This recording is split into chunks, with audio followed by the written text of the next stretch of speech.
नमस्कार, परभणी न्यूज मध्ये आपलं स्वागत करतो। मी दिलीप बनकर। पाहूया आजच्या ठळक घडामोडी।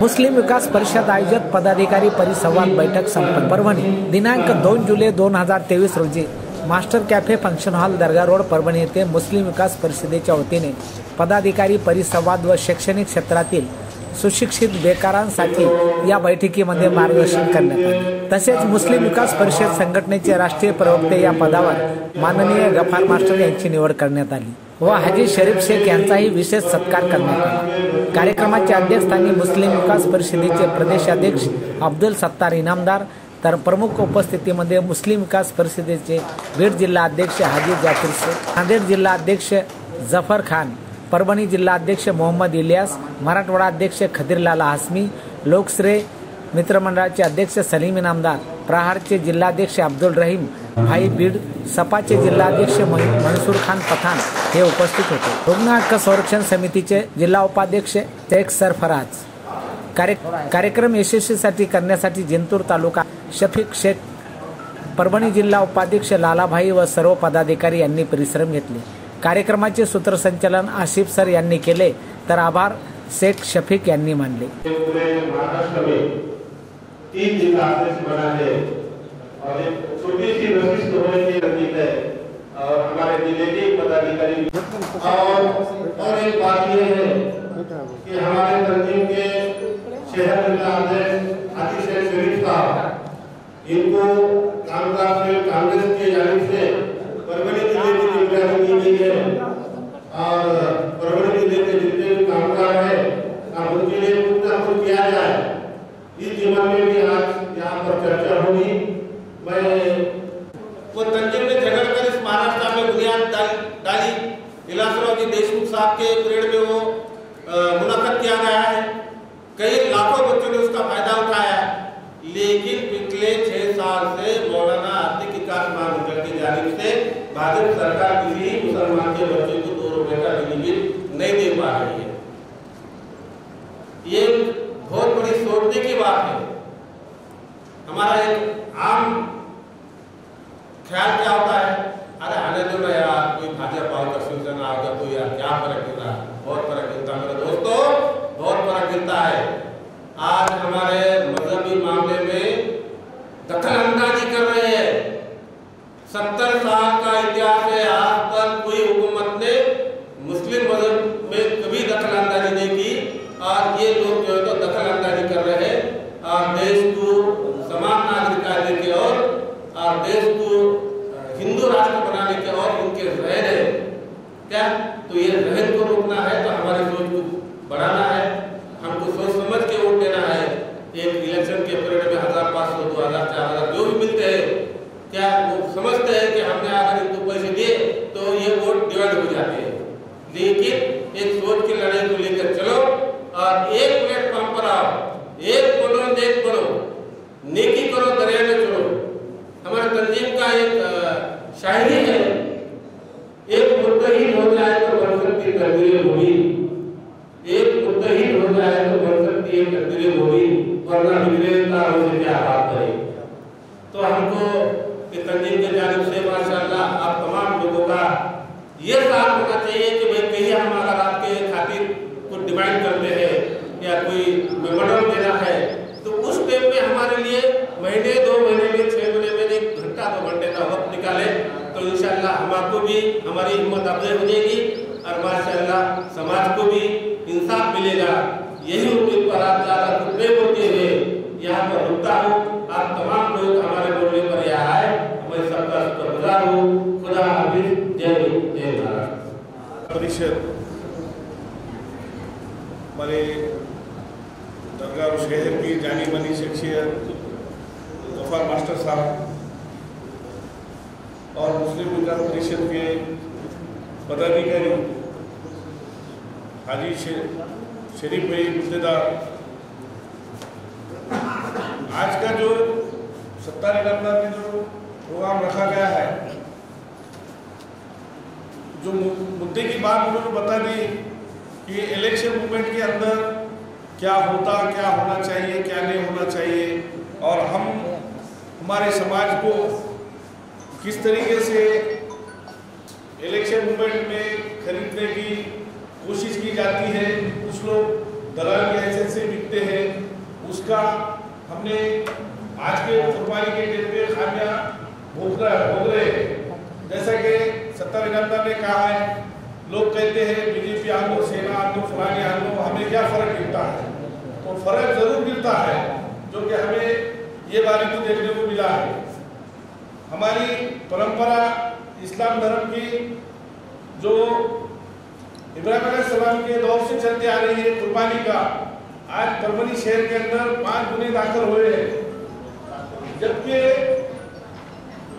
पूरी फैसिलिटी बरोबर थी, डॉक्टर का सर्टिफिकेट था, जानवर की कटाई हो चुकी थी, लेकिन फिर भी जानबूझ के और बीजेपी की षड्यंत्र की वजह से, यानी कि हमारे इस्लामी तरीके तौर पे भी मतदाखिल करना ये दौड़ हो चुकी है। इसलिए हमारे भाइयों गुजारिश की जाती है कि हमारे जो बुजुर्ग कह रहे हैं उस हिसाब से चलिए, वरना यहाँ से आने वाले हालात, हम दुनिया में रहेंगे या न रहेंगे, लेकिन हमारे औलाद और हमारे पीढ़ी के लिए बहुत बड़ा खाना भोगना पड़ेगा। इसको मद्देनजर रखते हुए आज जो मुस्लिम विकास परिषद का जो कार्य चलता है, कौम के जिम्मे में जो सत्ता निगंता जो तड़प है, उनके तड़प के पीछे और ये सारी सेक्शन के पीछे हमें एक साथ उनके साथ खड़े रहकर उनका साथ देना, इतना कहते हुए मुस्लिम विकास परिषद के जानिब से मुस्लिम विकास परिषद के शहराध्यक्ष शहीद भाई इनकी खुदकुशी और मुझे प्रवक्ता बल के नियुक्त किया जा रहा है, उसकी खुदकुशी के बारे में मैं मुस्लिम विकास परिषद का तहे दिल से शुक्रिया अदा करता हूँ। और आज के इसको साहब नांदेड़ से आए, मुस्लिम विकास परिषद के सदर दिल्ली से आए, और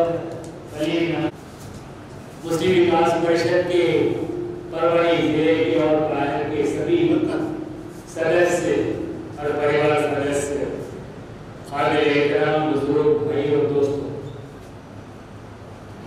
असल में मुस्लिम विकास परिषद है क्या?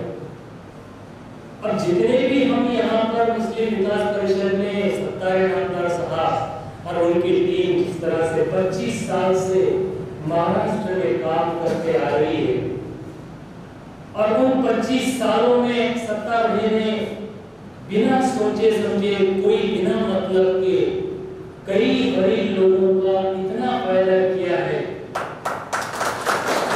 और मैंने खुद मेरे आंखों से देखा, मैं तो सुनता था, लेकिन जब तक कि मैं मेरे आंखों से देखता नहीं और कानों से सुनता नहीं, तब तक भरोसा नहीं करता। लेकिन मैंने सरकार इनामदार साहब को देखा है, उनकी जो गरीबों की मदद, उन्होंने जिस तरह से, वो खुद के पास से नहीं ऐसा, बल्कि जो गवर्नमेंट के स्कीम है, मैं सभी मुस्लिम विकास परिषद के सदस्यों से कहना चाहूंगा कि हमारा काम क्या है, बड़ा सरकार देने को जिस तरह से लोगों को काम कर रहा है, आज तक भी उनको फंड्स मिल रहा है, पैसे मिल रहे हैं, लेकिन पैसे लेने वालों की, कुछ काम करके लेने वालों की क्षमता उतनी बड़ी होगी, सोच नहीं। थोड़े पैसे मिलकर थोड़ा सहारा मिल जाए कि वो सत्ता में कोई भूल जाए सब कुछ, लेकिन हमारे मुस्लिम विकास परिषद का मतलब क्या है? मुस्लिम जिस तरह से हर एक तबके के लोग हैं, जिस तरह से उनका मनोबल नीचे होता जा रहा है, हम मुस्लिम विकास परिषद का लोगों का काम है कि उनको ताकत देना, उनको मजबूत करना। जिस तरह से कुदरत ने हमें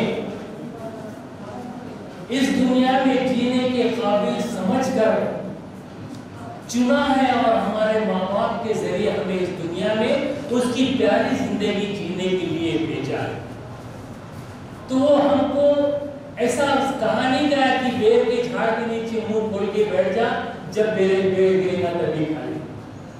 उसने दुनिया में हमको, इंसानों को इशारा किया है, इशारे से हमको समझाया है कि दुनिया कैसी जीना है। देखो भाइयों, सबसे पहले कुदरत ने हमें पैदा करने के लिए है, जिसके जरिए हमें चलना है, हमको दी है समझ। बच्चा पहले माँ को समझता, बाप को समझता, भाई बहन को समझता, रिश्तेदारों को समझता। तो सबसे पहले कुदरत ने क्या दिया इंसान को? समझ। और समझ देकर बता दिया कि तुझे दुनिया में हर चीज को, हर बात को, हर लोगों को, दुनिया को समझ कर चलना है तो तू कामयाब हो सकता है।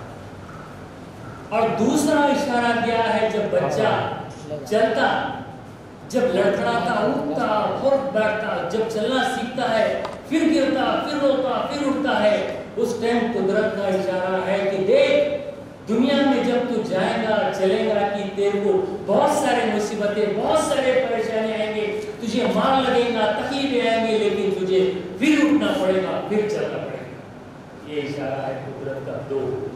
और तीसरा इशारा है, जब इंसान बुढ़ापे, ये जवानी से बुढ़ापे की तरफ जाता, जब एक लड़खड़ाता, गिरता, तब एक कुदरत का इशारा है कि जब इंसान गिरता तो जगह पे बैठता, आधा घंटा, तब कुदरत ने इशारा दिया है कि तू अब बीच में मत जा, नई कौम ऊपर आ चुकी है, उनको अपने तरीके से जीने दे, और तू तेरे पुराने तरीके से उनको समझा दे, समझे कोशिश कर समझाने की, तू अपने बीच में ज्यादा काम मत आ। ये तीन इशारे हमें कुदरत ने, हमारे मुस्लिम समाज में जिस तरह से हर पेड़ में इंसान काम करता तो मुतमईन होता, जबकि दुनिया में मुतमईन कोई चीज ही नहीं है।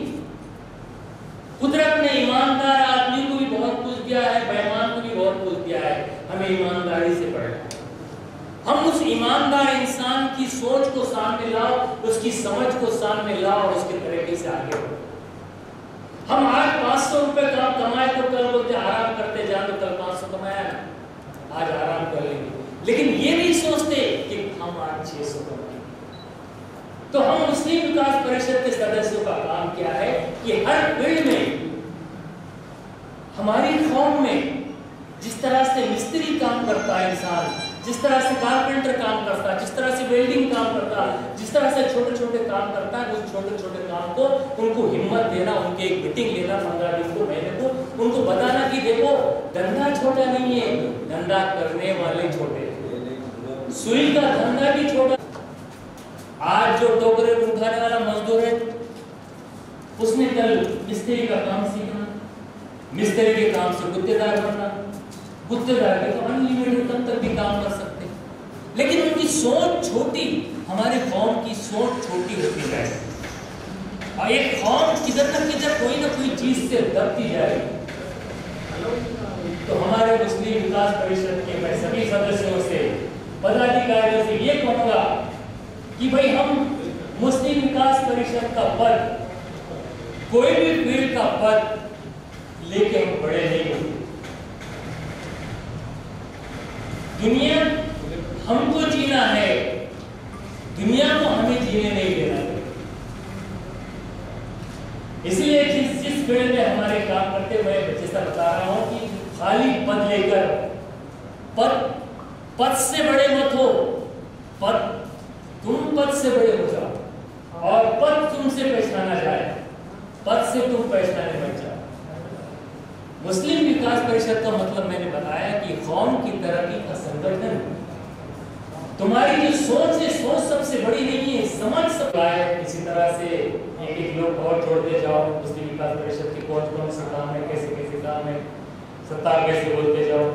मेरी जहाँ जरूरत पड़ी वहाँ मुझे बुला, मैं आऊँगा, और जो फील्ड में जो इंसान है उस फील्ड में हमको बात करने की जरूरत है। एक तरीके, हर तरीके की फील्ड में बात करने की जरूरत है। इंसान जरूर तरक्की कर सकता, बशर्ते उसके दिमाग को समझ के, हमको सोच के उसको बढ़ाना है। मैं इतनी बात कहते अपने लक्ष्य, ये सब बैठे हैं कहीं न कहीं कामयाबी, कहीं न कहीं फेल है।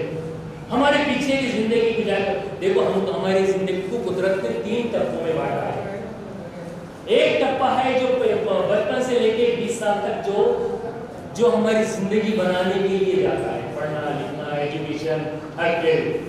और दूसरा तबका है कि हमारा कमाने में जाता है, और तीसरा तबका है कि बैठने दोना पकड़ने में जाता है।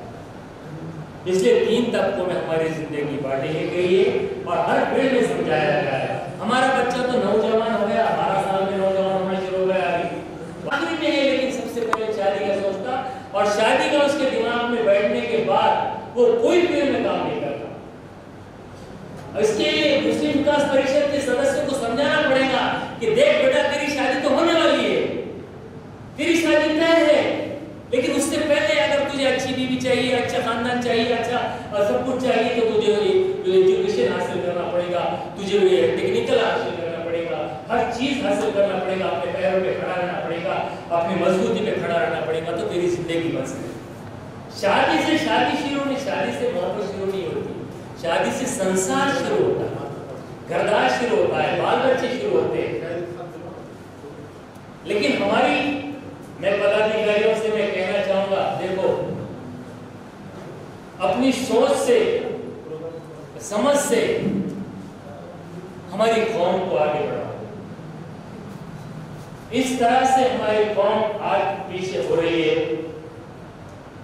कोई तरीके का डर दिमाग में बिठा कर रखा है।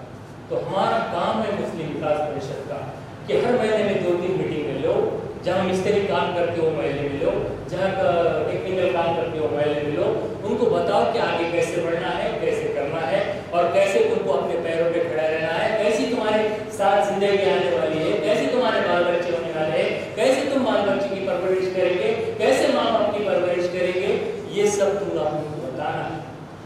हमें बदले के बैठना नहीं है। मैं प्रवक्ता बना हूँ मुस्लिम विकास परिषद का, मुझे भी यही समझाना है। मेरे भी दिल में दर्द है कि कौम के नौजवान बच्चों को अपने ताकत पे, अपने बलबूते पे कोई बहकाव में नहीं आते हुए, किसी की समझाव में नहीं आती। देखो, दुनिया में जात धर्म ये इंसानों ने बनाया है, ऊपर वाले ने नहीं बनाया। अगर ऊपर वाला बनाता था जात धर्म, तो एक ही कौम को चाहता। जात धर्म दुनिया हमने बांटा है, हमने करा है, ऊपर वाले ने इंसान बनाया।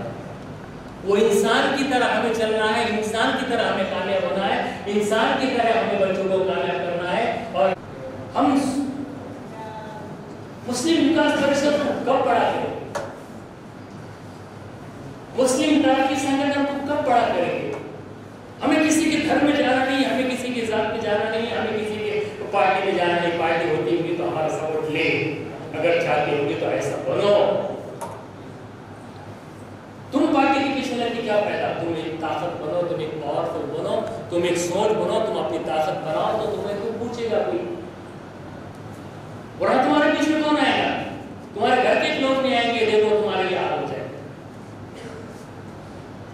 बहुत सारी बातें हैं। आज पदाधिकारी लोग तो मुझे कम दिख रहे हैं। जब भी प्रोग्राम लेंगे, नांदेड़ हो, गेड़ हो, किधर भी हो, कुछ ऐसी बातें हैं, कुछ ऐसी टेक्निकल स्ट्रेटेजी ये है कि हमारे बच्चों को किस तरह से डालना, और कौन कौन सी उम्र में बच्चा कौन कौन सी समझ रखता हो, हमको समझने की सलाहियत पैदा करनी पड़ेगी मुस्लिम विकास परिषद के लोगों को। हम जब तक बच्चों को नहीं समझेंगे, जब तक इंसान को नहीं समझेंगे, जब तक उसके दिमाग को नहीं समझेंगे, जब तक उसकी सोच को नहीं समझेंगे, हम उसको कामयाब नहीं कर सकते। हमें उसकी सोच को समझना होगा, इंसान की सोच, और उसके पूरे घर को समझना होगा। आज आप देख रहे हैं, कल डीएनए मिनिस्टर ने बता दिया कि मोबाइल आपकी जिंदगी जीने वाला है आगे चल के। तुम मोबाइल में क्या देखते हो, उस तरह से वो पोस्ट डालने वाला है। तुम्हारी जिंदगी अब मोबाइल पे होने वाली है। इस तरह से तुम कैसे संस्था चलाओगे, कैसे बाल बच्चे पालोगे, कैसे माँ बाप को पालोगे? अरे तुम अगर ऐसे ही रहोगे तो बच्चों को भी नहीं पाल सकेंगे, बीवी को भी नहीं पाल सकेंगे, माँ बाप को भी नहीं पाल सकेंगे। तुम्हारा छिड़पड़ा भाई घर से कहीं निकलना जाए कि मैं सोच रहा था कि अफार भाई जब तकरीर कर रहे थे तो उनकी तरफ देखा मैंने कि उनकी बातों में कुछ हर फील्ड में जाकर आप लोग हमेशा इजी रहते हैं। मैं देखा हूँ 25 साल से तत्तर ने बहुत सारी कोशिश की है, बहुत सारी मेहनत की है, अकेले करते दोस्तों 4 लोग बैठे हुए करते हैं, लेकिन तुम लोगों के साथ कौन? तुम किसको जुड़ाना चाहते हैं? सिर्फ एक आकर एक कुर्सी बड़ी करे बस होगा? मैं तुम्हें भी करवा बोल रहा हूँ, मुस्लिम विकास परिषद में काम करना है, जज्बा रखो। ताकत रखो, सोच रखो। आज हमारे देश के मुसलमानों की सोच किस तरफ जा रही है बताऊं मैं आपको। एक शेर के जरिए समझाऊंगा और मैं अपनी जगह लूंगा। एक शेर के जरिए अच्छी तरह से समझ लो हमारी कौम किस तरफ जा रही है। एक बादशाह ने बस्तियां जलाकर बादशाह ने कहा, बस्तियां जलाकर बादशाह ने कहा, आज मुझे तमाशा देखने का शौक हुआ। बस जले बस्ती के लोगों ने उस बादशाह के सामने सर झुकाकर कहा, ऐ बादशाह हुजूर, आपका शौक सलामत रहे, ऐसी कई और बस्तियां। आणि याचबरोबर हे बातमीपत्र संपलं। पुन्हा भेटूया पुढील बातमीपत्रात। शहरातील ताज्या घडामोडी जाणून घेण्यासाठी पाहत रहा परभणी न्यूज।